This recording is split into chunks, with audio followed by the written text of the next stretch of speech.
सिद्धं जिनेन्द्रममलाप्रतिमप्रबोधम् निर्वाणमार्गममलं विबुधीन्द्रवन्द्यम् संसारसागरसमुत्तरणप्रपूतम् वक्षे समाधिशतकं प्रणिपत्य वीरम् येनात्मा बुध्यतात्मैव परत्वेनैव चापरम् अक्षयानन्तबोधाय तस्मै सिद्धात्मने नमः। सकल विभाव अभाव कर किया आत्म कल्याण परमानंद सुबोधमय नमो सिद्ध भगवान। आत्म सिद्धि के मार्ग का जिसमें सुभग विधान उस समाधियुत तंत्र का करूं सुगम व्याख्यान। नमो सिद्ध परमात्म को अक्षय बोध स्वरूप जिनने आत्मा आत्ममय पर जाना पर रूप जिनने आत्मा आत्ममय पर जाना पर रूप।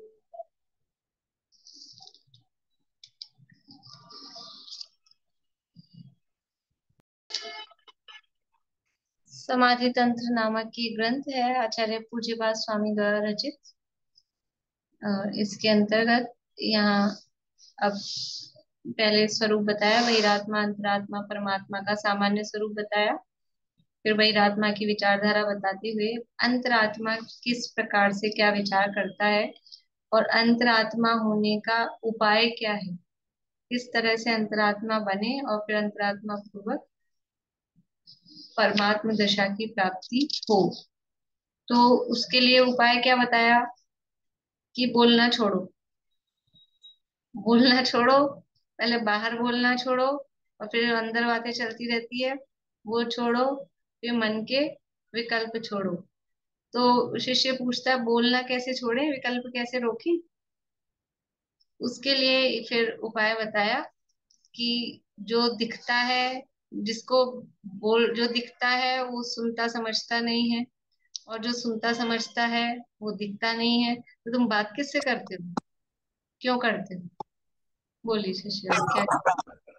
18 नंबर के श्लोक में अन्वयार्थ में सबसे नीचे वाली लाइन है, कहता है अहम केन सह। तो ये सह शब्द कहाँ से आया है?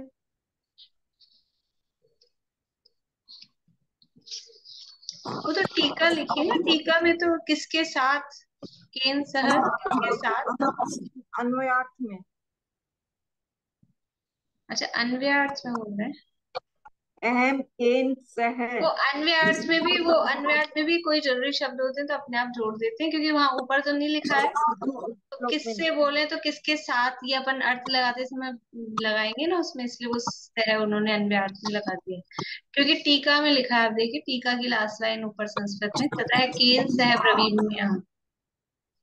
तो किसके, अब वो क्योंकि श्लोक में उतनी जगह नहीं होती ना सारे शब्दों की, तो वो अंडरस्टूड हो जाता है। बोलिए विनीता। अच्छा, दीदी क्रिया से कर्ता निकाला जाता है, कर्ता से क्रिया निकाली जाती है, क्रिया से कर्ता अहम निकाल लिया। मैं जानता हूँ तो अहम मैं तो। नहीं पूछ रहे, वो सह पूछ रहे हैं, सह कहाँ से आया। अच्छा अच्छा, नहीं हो तो अहम ऐसे तो निकल निकल जाएगा, पर सह भी वो जहाँ जरूरत होती है तो वो शब्द लगा लिए जाते हैं फिर। लगाना जाता है समझाने के लिए शिष्य को। हाँ अच्छा, पेज नंबर 42 में ऊपर वाले पैराग्राफ में है। पेज नंबर तो मेरा अलग है, आप श्लोक ही बोल दीजिए। 17 है। 17 में 17 नंबर। भावार्थ से ऊपर है।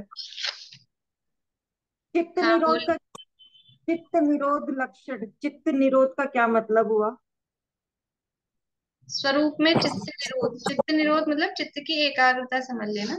चित्त की एकाग्रता है तो मन के या फिर चित्त निरोध का मतलब कि जो मन के विकल्प हैं वो रुक जाएं। स्वरूप में एकाग्रता हो। चित्त निरोध का मतलब है चित्त यानी मन, तो मन का रोकने का मतलब क्या है? मन में जो विकल्प चल रहे हैं, जो और दूसरे सारे विकल्प चल रहे हैं, वो रुक जाए और स्वरूप में एकाग्रता हो जाए, तो स्वरूप में चित्त निरोध, ये मतलब है।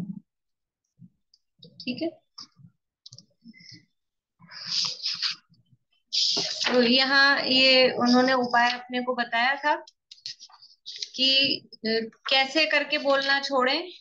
तो कि जो दिख रहा है वो उसमें ज्ञान नहीं है, और जिसमें ज्ञान है वो दिखता नहीं है, तो फिर हम किसके साथ बात करें, ये उपाय बताया। और फिर इस प्रकार से ये बहिर्जल्प छोड़ो और अंतर्जल्प किस प्रकार से छूटे, कि समझाने वाला कौन है, समझने वाला कौन है, ना मैं समझता हूँ ना कोई मुझे समझाता है। ये तो सब समझने समझाने वाली जो चेष्टा है, ये क्या है? ये उन्मत्तवत चेष्टा है, ये पागलपन की चेष्टा है। क्यों?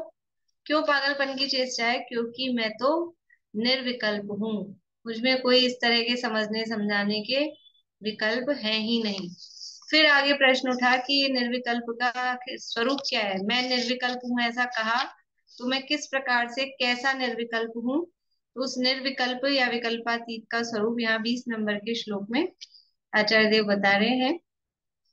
देखिए श्लोक नंबर 20 है समाधि तंत्र में, और पेज नंबर है 47 है। श्लोक और पद्यानुवाद का पाठ करते हैं एक बार। यदग्राह्यं न गृह्णाति गृहीतं नैव मुञ्चति जानाति सर्वथा सर्वं तत्स्वसंविद्यमस्मयम्। बाह्य पदार्थ नहीं ग्रहे, नहीं छोड़े निज भाव, सबको जाने मात्र वह स्वानुभूति से ध्याव। यानी जो वो विकल्पातीत जो अपना आत्मा का स्वरूप है, वो आत्मा उसका स्वरूप कैसा है कि जो शुद्ध आत्म स्वरूप अग्राह्य को, यानी जो ग्रहण करने योग्य नहीं है, ऐसे क्रोधादि को ग्रहण नहीं करता, और जो ग्रहण किए हुए अपने अनंत ज्ञानादि गुण हैं उनको नहीं छोड़ता, और संपूर्ण पदार्थों को सर्व प्रकार से, अर्थात उनको प्रत्येक द्रव्य को उनके गुण और पर्यायों सहित, अनंतानंत पर्यायों सहित जानता है, मात्र जानता है। और किस प्रकार से वो उसका स्वरूप ख्याल में आए, तो कहा स्वसंवेद्यम, ये कहा था स्वसंवेद्यम अस्मि अहम, वो मैं कैसा हूँ, वो निर्विकल्प मैं, अपने अनुभव में आने योग्य, अपने से ही अनुभव में आने योग्य ऐसा चेतन द्रव्य वो मैं हूँ। तो टीका अपन ने पढ़ ली थी कल, और भावार्थ भी पढ़ लिया था। विशेष स्पष्टीकरण पढ़ना है अपने को। विशेष स्पष्टीकरण है पेज नंबर 48 पे, और इसमें कुछ समय सार के और ये कोटेशन ये दिए हैं, देखिए ऊपर से पढ़ते हैं। समय सार की पहले तो नीचे फुटनोट में नियम सार की गाथा दी है, ये भी पढ़ लेते हैं फुटनोट वाली, फिर समय सार की में देखते हैं। ये पढ़ ली थी कल अपन ने ना। जो निज भाव को नहीं छोड़ता, किंचित भी प्रभाव को ग्रहण नहीं करता, सर्व को जानता देखता ही है, वह मैं हूँ, ऐसा ज्ञानी चिंतन करते हैं। मैंने आपको पद्यानुवाद भी सुनाया था। अब आगे ये विशेष स्पष्टीकरण में समय सार की गाथा 406 और प्रवचन सार की 32 और समय सार कलश 276 ये दिए हैं रेफरेंस में, पर जो गाथा 206 406 है उसका ये अनुवाद यहाँ दिया है। आत्मा परद्रव्य को जरा भी ग्रहण नहीं करता तथा नहीं छोड़ता, क्योंकि पर निमित्त के आश्रय से हुए प्रायोगिक गुण की सामर्थ्य से तथा स्वाभाविक वैश्विक गुण की सामर्थ्य से आत्मा द्वारा परद्रव्य का ग्रहण करना तथा छोड़ना अशक्य है। तो ये प्रकरण समय सार में कहाँ आया है? गाथा 406 है, तो इससे अंदाज लग रहा है अपने को थोड़ा बहुत, जिनको समय सार का परिचय है, कि समय सार की अंतिम गाथाओं में है। कुल समय सार में कितनी गाथाएं हैं? 415। तो 406 नंबर की आ गई, तो लास्ट की बात चल रही है। और इसके ये गाथा अकेली नहीं है, जो ये गाथा 406 दी है अकेली गाथा नहीं है, 3 गाथाओं का ये ग्रुप है। थोड़ा सा वहीं से पढ़ के मैं बताती हूँ आपको, पीडीएफ शेयर कर रही हूँ। देखिए 405, 406 और 407। अपन पद्यानुवाद पढ़ लेते हैं तो जल्दी से अपने को ख्याल में आ जाए। आहार पुद्गलमयी है, बस इसलिए है मूर्ति, ना आहारक इसलिए ही यह अमूर्तिक आत्मा, पर द्रव्य का ना ग्रहण हो ना त्याग हो इस जीव के, क्योंकि प्रायोगिक तथा वैश्विक स्वयं गुण जीव के, इसलिए यह शुद्धात्मा पर जीव और अजीव से कुछ भी ग्रहण करता नहीं, कुछ भी नहीं है छोड़ता। और इसके पहले भी जो गाथाएं हैं वो 390 से 404 तक की गाथाओं का ग्रुप है। और वो गाथाएं क्या है थोड़ा सा बताती हूँ। उन गाथाओं में शास्त्र ज्ञान नहीं है, क्योंकि शास्त्र कुछ जाने नहीं, बस इसलिए ही शास्त्र अन्य रूप ज्ञान अन्य श्रवण कहें। इस तरह से शब्द ज्ञान नहीं है, रूप ज्ञान नहीं है, वर्ण ज्ञान नहीं है, गंध ज्ञान नहीं है, स्पर्श ज्ञान नहीं है, फिर कर्म ज्ञान नहीं है, धर्म ज्ञान नहीं है, अधर्म ज्ञान नहीं है, काल ज्ञान नहीं है, आकाश ज्ञान नहीं है। क्योंकि मैंने सबकी पहली पहले आधी आधी लाइन बोल दी, गाथाएं सारी सेम है। तो आकाश ज्ञान नहीं है, क्योंकि आकाश कुछ जाने नहीं, बस इसलिए ही आकाश अन्य और ज्ञान अन्य श्रवण कहें। ये इतनी सारी गाथाएं हैं। फिर कहा आगे, अध्यवसान ज्ञान नहीं है, क्योंकि वे अचेतन जिन कहें, इसलिए अध्यवसान अन्य रूप ज्ञान अन्य श्रवण कहें। फिर 403 और 404 गाथा फिर कहा, नित्य जाने जीव बस इसलिए ज्ञायक भाव है ज्ञान अव्यतिरिक्त ज्ञायक भाव से यह जानना। देखिए पद्यानुवाद, ज्ञान ही समदृष्टि संयम सूत्र पूर्व गतांग भी, सद्धर्म और अधर्म दीक्षा ज्ञान है यह बुध कहे। मतलब भेद ज्ञान की गाथाएं चल रही है कि ये ज्ञान नहीं है। ज्ञान क्या है? ये सब जीव नहीं है। तो पहले और सारी बातें कही पुद्गल संबंधी, फिर धर्म धर्म आकाश की कही, फिर अध्यवसान जो मोराग्रेश के भाव होते हैं वो भी जीव नहीं है, क्योंकि वह चेतन है। तो फिर जीव क्या है कि जीव केवल जानने का काम करता है, तो जो ज्ञायक भाव है वही जीव है ज्ञान अव्यतिरिक्त ज्ञायक, ज्ञायक भाव से अतिरिक्त नहीं है, अव्यतिरिक्त है। ज्ञान और ज्ञायक भाव वो एक है, ऐसा यहाँ कहा। फिर अब अपन ने आगे की गाथा पढ़ी थी कि आहार पुद्गल वही है, तो आहार का ग्रहण भी जीव के नहीं होता है। और ये बात यहाँ पर बताई, आहार पुद्गलमयी है, क्योंकि वो पौद्गलिक है, इसलिए आहार तो मूर्तिक है। और आत्मा आहारक इसीलिए नहीं है, क्योंकि आत्मा अमूर्तिक है, आत्मा आहार को ग्रहण नहीं करता। ग्रहण त्याग की बात आ गई। अब कह रहे हैं कि परद्रव्य का ना ग्रहण हो ना त्याग हो इस जीव के, क्योंकि प्रायोगिक तथा वैश्विक गुण स्वयं गुण जीव के। किसी भी तरह का परद्रव्य का ग्रहण या त्याग किसी भी तरह से इस जीव के नहीं होता है। ना तो उसको ग्रहण किया जा सकता है, ना ही उसको छोड़ा जा सकता है। तो प्रायोगिक का अर्थ यहाँ आपने इसमें भी दिया है समाधि तंत्र में। प्रायोगिक का मतलब है परिनिमित से हुआ वो प्रायोगिक, और वैश्विक का मतलब होता है स्वाभाविक। वैश्विक और प्रायोगिक शब्द और कहीं सुने आप लोगों ने? प्रायोगिक और वैश्विक शब्द और कहीं सुने हैं? कोई जो जिनको ख्याल आ रहा है तो हाथ ऊंचा करें। बोलिए शशि। वो शब्दों के बारे में होता है, बादल की गड़गड़ाहट है या बढ़िया। इस तरह चत्वार की सूत्र में जो शब्द बंध सौक्ष्म स्थौल्य संस्थान भेद तमस छाया तपोद्योतवंतश्च, वो जो सूत्र है ना, तो वहां वो शब्दों के भेद प्रायोगिक होते हैं और वैश्विक होते हैं। तो जो किसी के प्रयत्न से किए जाते हैं वो प्रायोगिक, और जो स्वाभाविक रूप से आवाजें आती है वो वैश्विक। वहां भी ये शब्द आते हैं, यहाँ भी यही अर्थ है। प्रायोगिक का मतलब है किसी के निमित्त से हुए हैं, किए गए हैं। किए गए हैं मतलब पर निमित्त से हुए हैं, वो प्रायोगिक। और वैश्विक का मतलब है स्वाभाविक।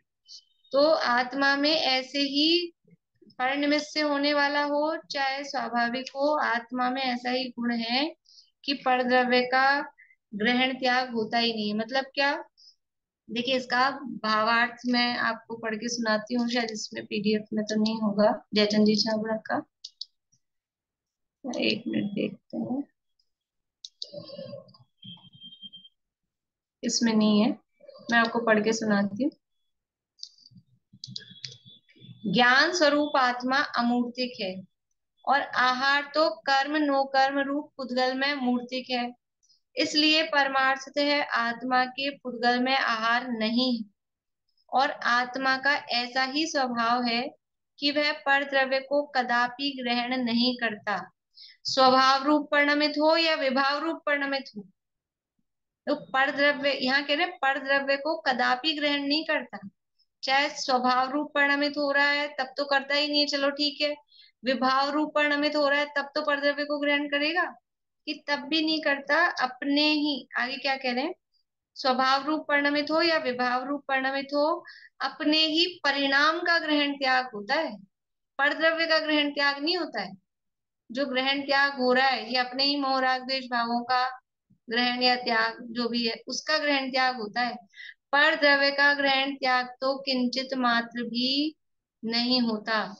इस प्रकार आत्मा के जो कंक्लूजन क्या निकाल रहे हैं गाथाओं में, यहाँ तो अपने को दिया उस रेफरेंस में, पर वहां कंक्लूजन क्या निकाल रहे हैं, आत्मा के आहार न होने से उसके देह ही नहीं है। शरीर से भेद विज्ञान करा रहे हैं कि शरीर क्यों नहीं है, क्योंकि आहार पुद्गलमयी है, आहार का ग्रहण जीव नहीं करता, वो मूर्तिक है।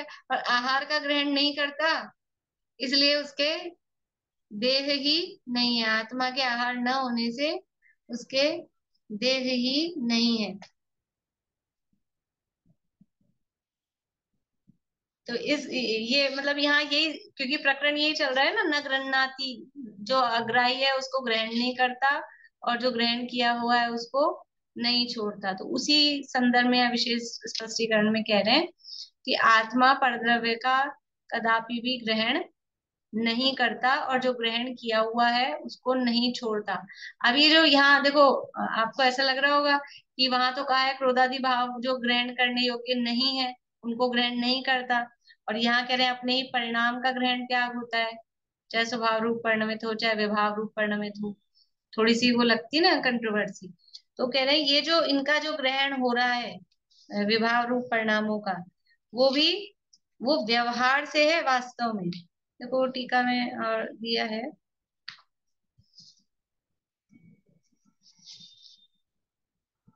देखिए, और ये टीका का पढ़ के सुनाती हूँ आपको। हाँ, जय सेनाचार्य की टीका का है, इसमें हो सकता है, एक मिनट देखती हूँ।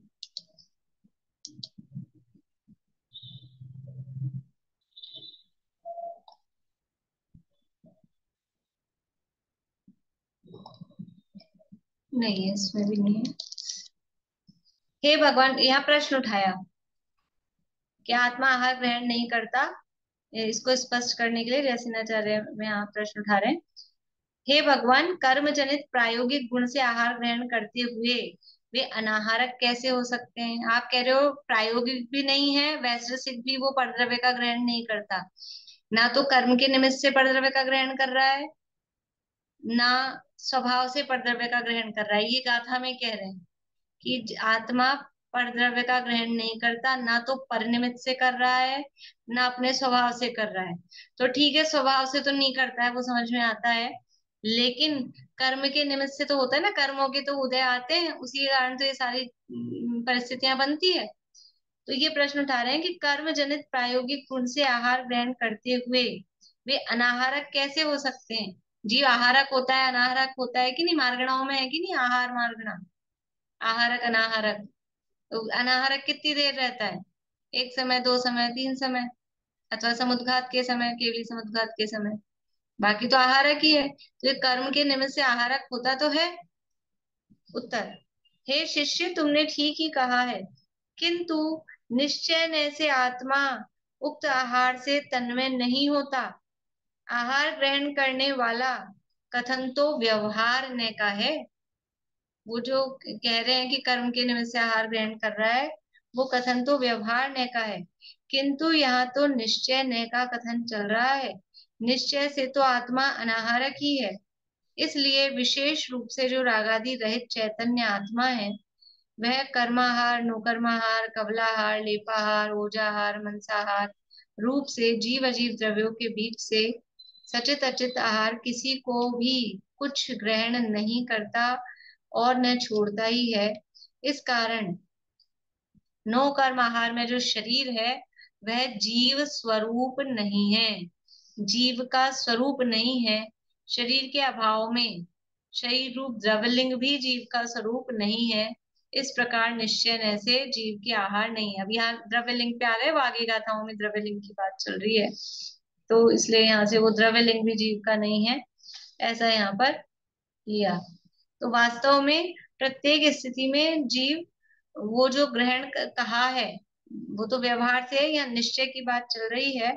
और यहाँ सिद्ध क्या करना है कि स्वभाव रूप परिणमे या विभाव रूप परिणमे प्रत्येक ही स्थिति में वो अपने परिणामों का ही ग्रहण त्याग उसकी ज्यादा से ज्यादा हो सकता है, और वो भी व्यवहार से।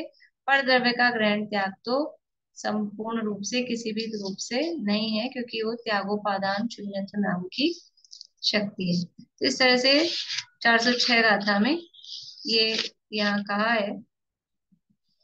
और इसी तरह का भाव, ये जानने वाली जो बात है ना, ये तो त्याग वाली बात है, और फिर आत्मा का जो ज्ञान स्वभाव है वो प्रवचन सार की 32वीं गाथा में, और समय सार का 276वां जो कलश है उसमें ये बातें दी है। मैं आपको प्रवचन सार की 32वीं गाथा पद्यानुवाद सुना देती हूँ।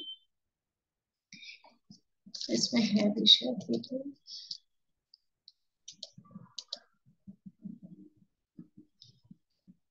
केवली भगवान पर नाग्रहे छोड़े परिणमे चहोर से संपूर्णतः निर्वशेष वे सब जानते। यानी ये जानने वाली बात के लिए यहाँ पे ये इसको कोट किया है कि जैसे जो केवली भगवान है, जो आत्मा का स्वरूप है, वैसा ही वो केवली भगवान का स्वरूप यहाँ बताया जाता है। तो कैसे है वो, कि सर्व विश्व को मात्र जानते देखते हैं। देखो टीका में देखिए, स्वभाव से ही परद्रव्य के ग्रहण त्याग का तथा परद्रव्य रूप परिणमित होने का अभाव होने से, इसके लिए दिया है यहाँ टीका में दिया है कि परद्रव्य के ग्रहण त्याग का तथा परद्रव्य रूप परिणमित होने का अभाव होने से यह आत्मा स्वतत्वभूत केवल ज्ञान रूप से परिणमित होकर निष्कंप ज्योति वाले मणि के समान, जिसके सर्वात्म प्रदेशों से दर्शन ज्ञान शक्ति स्फुरित है, जो परिपूर्ण आत्मा को आत्मा से संपूर्णतः अनुभव करता है, अथवा एक साथ ही सर्व पदार्थों के समूह का साक्षात्कार करने के कारण व्यक्ति परिवर्तन का अभाव होने से ग्रहण त्याग क्रिया से विराम को प्राप्त पहले से ही समस्त ज्ञाकार रूप परिणमित होने से पर रूप से नहीं परिणमित होता हुआ सर्व प्रकार से सर्व विश्व को मात्र देखता जानता है। इस प्रकार आत्मा दोनों रूपों में आत्मा का पर पदार्थों से अन्य अत्यंत भिन्नत्व ही है। पर पदार्थों से आत्मा का भिन्नत्व जानता है तो भी उस रूप से परिणमित नहीं होता। स्वभाव, एक तो स्वभाव है कि परद्रव्य के ग्रहण त्याग का और परद्रव्य रूप परिणमित होने का नहीं होने का तो स्वभाव ही है। और ये जो जान रहा है, तो जान भी रहा है तो भी वो ज्ञेयाकार रूप से परिणमित होता है। ज्ञेयाकार रूप से परिणमित होने पर भी पर रूप से परिणमित नहीं होता, केवल उनको मात्र जानता देखता ही है।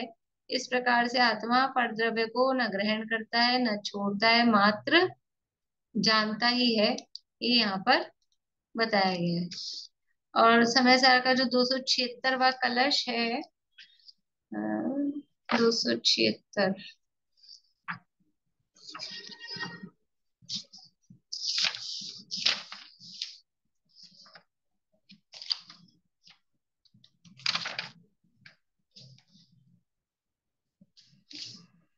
इसमें भी ये जो अंतिम है 278 कलश है टोटल समय सार में, तो उसमें लास्ट के कलश में है।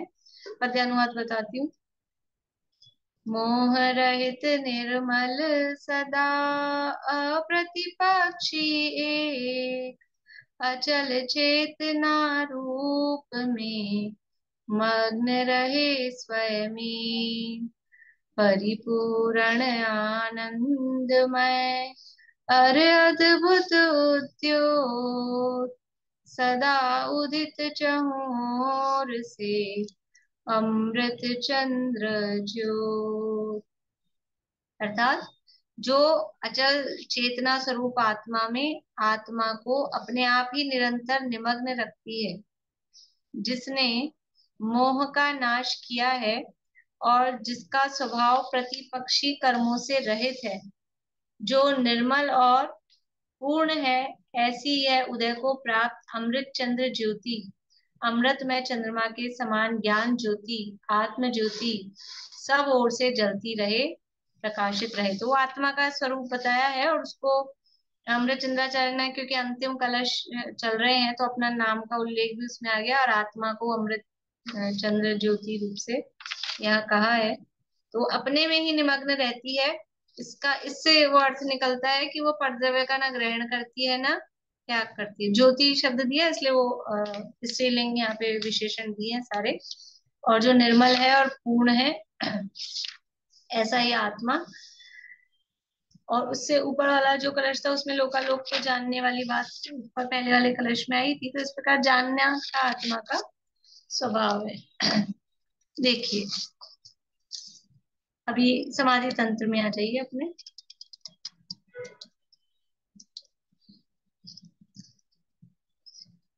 लास्ट लाइन है इस पेज की। आत्मा के परद्रव्य के का ग्रहण त्याग कहना तो व्यवहार न का कथन मात्र है, निश्चय से तो वह परद्रव्य का ग्रहण त्याग कर सकता ही नहीं है। जब जीव आत्म स्वरूप में लीन होता है तब राग आदि विकार स्वयं छूट जाता है, उसे छोड़ना नहीं पड़ता और आत्मिक गुण स्वयं प्रकट होते हैं। देखो छोड़ना नहीं पड़ता है, जब आत्मा में लीन होते हैं तब वो विकार अपने आप छूट जाता है। विकार को छोड़ने जाओ हम ये छोड़ रहे हैं ऐसे नहीं छूटेगा, क्योंकि वो छोड़ने का भाव, वो जो छोड़ने का भाव कर रहे हैं वो भी तो एक टाइप का राग ही है ना, वो भी शुभ भाव है।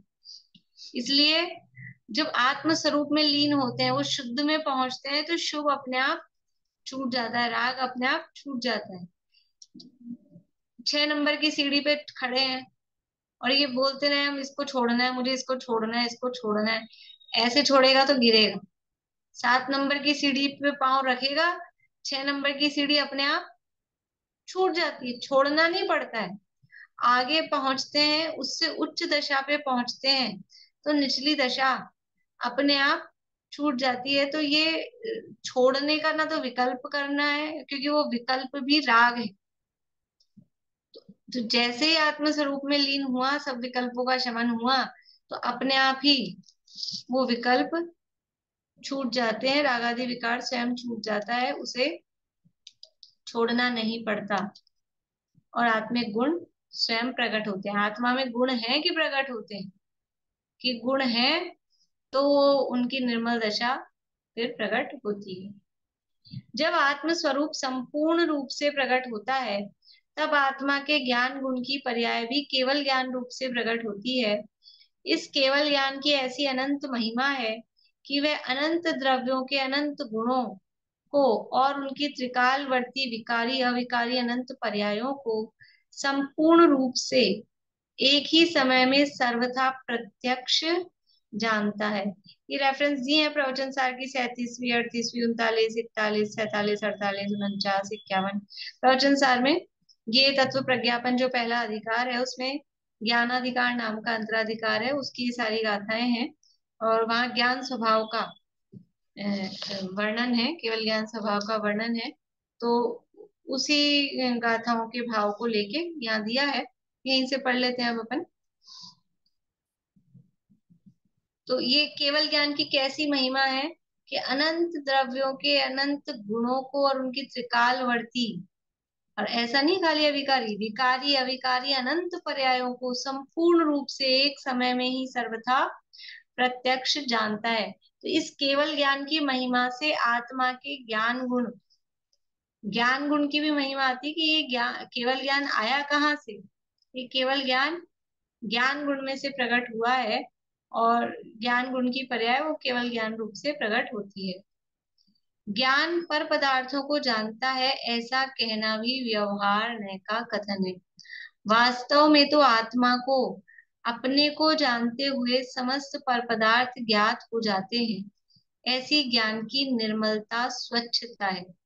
ज्ञान की स्वच्छता कैसी है कि वो अपने को जानता है, जो अपने को जानता है तो सारे पदार्थ उसमें झलक जाते हैं, और जो अपने को भी नहीं जानता वो किसी को भी नहीं जानता। इस तरह की एक गाथा है, जो एक को जानता है तो सबको जान लेता है।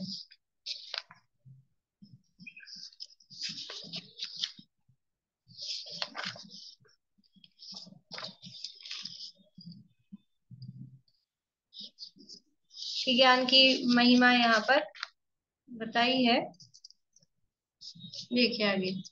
तथा वह आत्म स्वरूप स्व संवेद्य है, अर्थात अपने आत्मा के ही अनुभव में आवे वैसा है।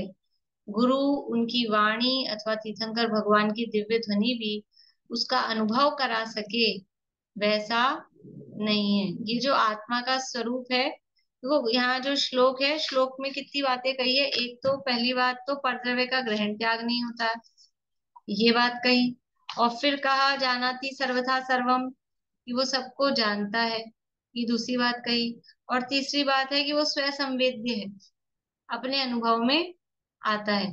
तो पहली बात के लिए परद्रव्य का ग्रहण त्याग नहीं होता, उसके लिए वो समय सार वाले रेफरेंस दिए। और जानाति सर्वथा सर्वम, सबको जानता है, तो वो प्रवचन सार के ज्ञान अधिकार की गाथाएं यहाँ पर दी गई हैं। और अब कह रहे हैं स्व संवेद्य है, वे अपने आत्मा के ही अनुभव में आए ऐसा है। कोई गुरु, उनकी वाणी की, भगवान की दिव्य ध्वनि, वो उसका अनुभव करा सके ऐसा नहीं है। जीव अनुभव करे तो वह निमित्त मात्र कहलाती है। वह आत्म स्वरूप स्वानुभव गोचर है। आत्मा स्वयं ही उसे पहचान कर अनुभव कर सकता है। जैसे आज वो दिन में पूछ रहे थे कि तैयारी क्या करें, हमारे साथ ऐसी परिस्थिति हो जाए, शारीरिक कोई इस तरह का आ जाए, तो तैयारी क्या करें। कि वो तैयारी, यही तो हम पूछ रहे थे कि आपकी क्या तैयारी। तो तैयारी सबकी पर्सनल है ना, सब अपनी अपनी कितनी चिंतन में, किस गहराई में कौन उतरा है, भेद ज्ञान कितना किया है, वो सबकी अपनी अपनी है। परीक्षा की तैयारी हो तो परीक्षा की क्या पढ़ना, कैसे पढ़ना कोई समझा सकता है, लेकिन अब उसको समझना और याद करना वो तो सबका अपना अपना ही होगा ना। तो ये जो आत्मा का अनुभव है, गुरु क्या करेंगे, आत्मा का स्वरूप बता सकते हैं, आत्मा का स्वरूप बता सकते हैं, प्रेरणा दे सकते हैं, उपदेश दे सकते हैं, ये करो। लेकिन वो आत्मा को अपने उपयोग को पकड़ के और अपनी आत्मा में से तार होके ऐसे जोड़ दें, ऐसा तो वो नहीं कर सकते। ये काम तो खुद को ही करना पड़ेगा। ये तो सबका अपना अपना ही होगा, कोई दूसरा करा सके ऐसा नहीं है। भाई जैसे कोई दूसरा मुंह तक डाल सकता है, मुंह में डाल देगा, ज्यादा अशक्त अवस्था हो नली लगा देंगे, नली से पेट में पहुंचा दिया, फिर भी उसको पेट में डाइजेस्ट करना, उसको पचाना, वो तो खुद का ही होगा ना काम। तो गुरु तो खाली उपदेश दे सकते हैं, प्रेरणा कर सकते हैं, यही होता है ना, क्लास में बहुत सारे बच्चे हैं, तो कोई टीचर किसी में कमी रखती है कि जो कमजोर सा दिखता है उसको ज्यादा प्रेरणा और ज्यादा उपदेश और वो दिया जाता है। लेकिन फिर भी टॉपर्स एक आधी होते हैं, सारे तो नहीं होते हैं। तो ये सबका अपना है। स्व संवेद्य है, आत्मा अपने ही अनुभव में आएगा। हर चीज विषय के भोग, जो पंचेंद्रिय के विषय भोग है ना, वो भी सबके पर्सनल ही है वास्तव में। और ये जो शारीरिक तकलीफ है, दुख है, वेदना है, वो भी पर्सनली दूसरे, मेरा दर्द आपके अनुभव में कैसे आ सकता है? ये जरूर हो सकता है कि वैसा दर्द कभी, दर्द सब अपना अपना हुआ हो तो थोड़ा बहुत उसका अनुमान लगा लिया जाए कि भाई मुझे भी ऐसा हुआ था, लेकिन मुझे अभी वर्तमान में जैसा दर्द हो रहा है उसका अनुभव तो मैं ही करूंगी ना, कोई और नहीं कर सकता। कोई डॉक्टर है वो पूछ सकते हैं ऐसा हो रहा है, ऐसा हो रहा है, ऐसा हो रहा है, ऐसा होता होगा भले ही। तो ऐसे ही आत्मा का जो स्वरूप है, तो जिन्होंने आत्मा का अनुभव किया है वो बता सकते हैं ऐसा है आत्मा, ऐसा है आत्मा, एक है, निर्मल है, शुद्ध है, ये स्वरूप बता सकते हैं। लेकिन उस निर्मल शुद्ध एक आत्म स्वरूप का ये ऐसा मैं हूं, ये अनुभव तो स्वयं को ही करना पड़ेगा। तो कोई उसका अनुभव करा सके वैसा नहीं है। जीव अनुभव करे तो वह निमित्त मात्र है, कहलाती है। वह आत्म स्वरूप स्वानुभव गोचर है, आत्मा स्वयं ही उसे पहचान कर अनुभव कर सकता है। इस प्रकार वास्तव में आत्मा के पर द्रव्य का तथा रागादि का ग्रहण त्याग नहीं है, वह सर्वज्ञ है और मात्र स्वानुभव गोचर है। वापस से उसी को निष्कर्ष रूप में कह रहे हैं कि परद्रव्य का ग्रहण त्याग नहीं है, और सर्वज्ञ है, जाने सभी को है ना, सबको, सब द्रव्य गुण पर्याय सहित सबको जानता है, तो वह सर्वज्ञ है और मात्र स्वानुभव गोचर है। अन्य किसी और के ज्ञान में, अन्य किसी के अनुभव में मैं आ जाऊं या मेरे अनुभव में कोई और आ जाए, ऐसा नहीं है। सब अपने अपने अनुभव में आने योग्य है, स्व संवेद्य है, स्वानुभव गोचर है। ऐसा यहाँ पर आत्मा का निर्विकल्प का स्वरूप यानी अपनी आत्मा का स्वरूप यहाँ बताया है। अब ये तो उसकी अंतरात्मा की बात है। अब ये जो आत्मा का ज्ञान हुआ उससे पूर्व उसकी चेष्टा कैसी थी, ये सब अंतरात्मा विचार कर रहा है कि पहले मेरी क्या स्थिति थी। तो आगे अगला श्लोक 21 नंबर का कर लेंगे फिर उससे अपन। बोलिए सुमन जी। कि आत्मा के परिणाम में और क्रोध आदि विभाव भाव में दोनों में क्या सिमिलैरिटी है या अलग अलग समझे? नहीं, आत्मा के परिणाम में ज्ञान दर्शन आदि का जो परिणमन है वो भी आत्मा का परिणाम है, और क्रोधादि है तो वो भी आत्मा के ही विभाव रूप वो स्वभाव रूप परिणाम है, ये विभाव रूप परिणाम दोनों को आत्मा ही के। आत्मा का, दोनों को ही आत्मा के परिणामों में लेंगे। हाँ, क्योंकि आत्मा, हाँ, पर कभी कभी कहीं जैसे समय सार में भी कहीं कहीं वो जब भेद ज्ञान की बात कही है तो वो क्रोधादि भावों को पर कहा पुद्गल का कहा, तो वहाँ भेद ज्ञान की अपेक्षा से है। लेकिन ये विभाव रूप परिणमन भी आत्मा का ही है तो आत्मा का ही, क्योंकि ऐसे टेबल कुर्सी में इनमें नहीं होता है, जीव में ही होता है। तो जहां जैसी अपेक्षा हो उस हिसाब से इसको समझ लेना चाहिए। बोलिए शशि वर्मा। 20 नंबर के श्लोक में 4 बातें कही है। तो जो सेकंड नंबर पे है, ग्रहीतम नैव मुच्यति, जो ग्रहण किया हुआ उसको छोड़ता नहीं है, तो इसके लिए क्या लिखा है इसके अंदर टीका में? उसके लिए इतना विशेष नहीं दिया, क्योंकि वो ज्ञानादि स्वरूप को छोड़ता नहीं है, तो अनंत ज्ञान स्वरूप है ना, वो कह दिया, उसी में वो आ गया।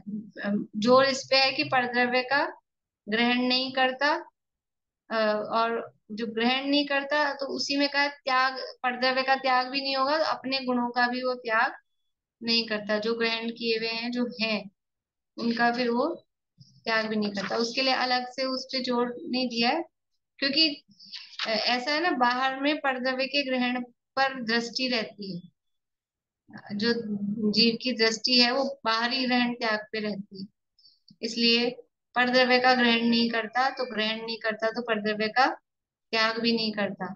और परद्रव्य का ग्रहण त्याग नहीं करता तो जो अपना है उसको भी नहीं छोड़ता। क्योंकि देखो जगह तो लिमिटेड है, हमारे पास जगह लिमिटेड है। तो अगर परद्रव्य का ग्रहण करेंगे तो अपने में से कुछ जगह खाली करनी पड़ेगी ना, कुछ तो हटाना पड़ेगा।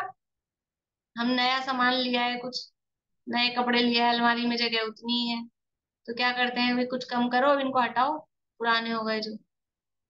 और अगर बुनी पे भरे जाएंगे तो क्या होगा, गिरेंगे, खोलते अलमारी। तो अगर परद्रव्य का ग्रहण करेंगे तो अपना कुछ छोड़ना पड़ेगा। तो परद्रव्य का ग्रहण नहीं करता तो जो है अपने पास वो अपना बराबर पूरा रहता है, अपना कुछ छोड़ता नहीं।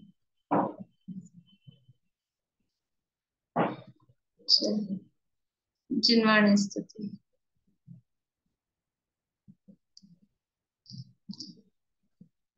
पढ़िए, आप ही पढ़िए। बातों में आवे न जग की कदापि, चमत्कार लख कर नहीं मूड होवे। अरे पर प्रशंसा स्वयं की, करके समय शक्ति बुद्धि न खोवे। चलित को लगावे सहज मुक्ति पथ में, व्यवहार सबसे सहज प्रेम में हो। दुर्भाव मन में भी आवे कभी न, निर्दोष सम्यक जयवंत वर्ते। सर्वज्ञ शासन जयवंत वर्ते, निर्ग्रंथ शासन जयवंत वर्ते।